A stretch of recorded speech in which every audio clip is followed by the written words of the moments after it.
Монгол улсын соёлын яам.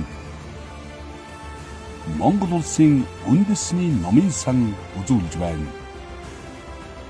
Уйлан уг тэнгэрээс буусан хүмүүн бичгээрээ хүлгийн зон дээр тэрэлсэн хөх түүсээ тавч олж өмнө төрөлтний соёл сэтгэх хүн их айд хэв хизээд тусгаар тохиолдол дархалсан мэрэгэл сэцдийн бэлэг оюуны их хөмрөг мэдлэг сэдлийн их далай минь. Монгол улсын үндэсний номын сан. Бидний туйран бүтээж байгаа ном бүхэн эртний аман уламжаас эхлээд эдүгээ цагийг туулан бидэнд ирэхдээ Монгол хүн гэж чухам ийм л хүмүүс байдгийг. Монгол морьтны нүүдэлчний зам заншил үүгээрээ л дэлхийг хүчрэхэг болгож байсан юм. Дэлхийн түүхийг бичиж байсан юм шүү гэдгийг ухааруулж байдаг. Тийм учраас Монголын номын сангийн түүх гэдэг орчин цагийн номын сан үүсгэн байгуулагдсны 103 жилдээ чацуу зүйл биш. Монгол хүний оюун санаатай чацуу зүйл юм. Монгол улсын үндэсний номын сан нь Монголын ард түмний бичиг үсгийн дурсгалыг хадгалах, хамгаалах, түгээн дэлгэрүүлэх, ном хэвлийн бүтээгдэхүүний сан хөмрөгийг бүрдүүлэн хадгалах, бүртгэл мэдээллийн сан бий болгох, бүх нийтийг соён гэгэрүүлэх, өмчийн хэлбэр харгалзахгүйгээр бусад номын санг мэрэгжил арга зүйн удирдлагаар хангах чиг үүрэг бүхий байгууллаглаа.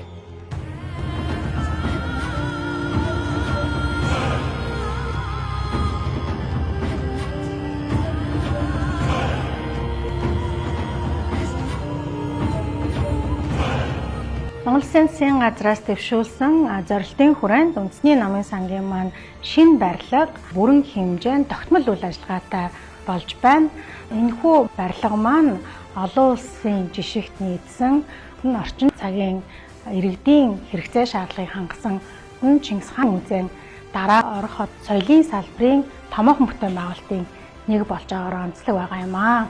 Энэхүү номын сан ашиглалтанд орсноор соёлын хүртээмж нэмэгдэх.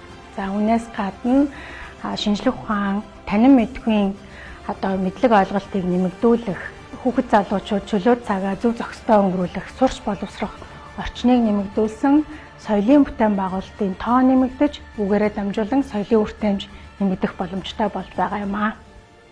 Монгол улсын үндэсний номын сангийн шинэ байр буюу салбар номын сан ашиглалтанд орсноор Монголын болон дэлхийн олон хил дээрх орчин үеийн ном хэвлэлээр номын сангийн стандартад нийцсэн 530 судал бүхий чөлөөт сонголттой 16 төрөлдсөн уншлагын танхимаар уламжлалт болон цахим үйлчилгээг үзүүлнэ.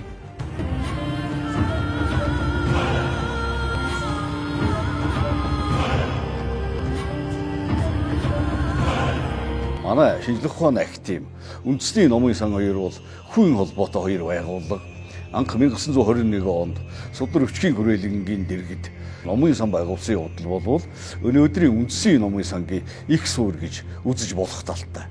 Хоёрдугаарт 1961 онд Монгол улсын шинжлэх ухааны академи анх байгуулагдахдаа үндэсний номын сангийнхаа байранд байрлаж тэнд бид нар бас 30 гаруй жил хамт ажиллаж амьдарч ирсэн ийм төвхтэй улс юм аа. Тэгэхээр Монгол улс өнөөдөр анхудаа том хэмжээний номын сангаа зориулалтын барилга байшинд нь оруулж байгаа явдал бол Монгол улсын түүхэнд тэмдэглэж болох үс том үйл явдал гэж бид ойлгож байгаа.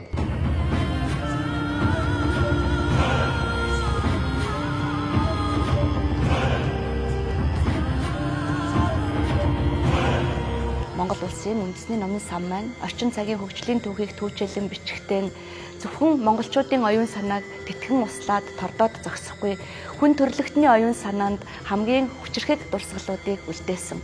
Дахиад ч манай номын сангаас хүн төрөлхтний дэлхийн өв болох шилдэг бүтээлүүд байгаа шүү гэж хэлмээр санагдаж байна. Яагаад гэвэл монголчууд ном туйрвж сүүлчийн цэгийг хүртэл бичиж туйрвахтаа дандаа хүн төрөлхтний оюун санааг зузаалж байдаг юм. Нүүдэлчний оюун санааны агуу гайхамшигыг бид судралан баримтгэлж үлдээдэг билээ. Номын сан маань өөрөө тэр агуу судрын баримтгэн юм аа.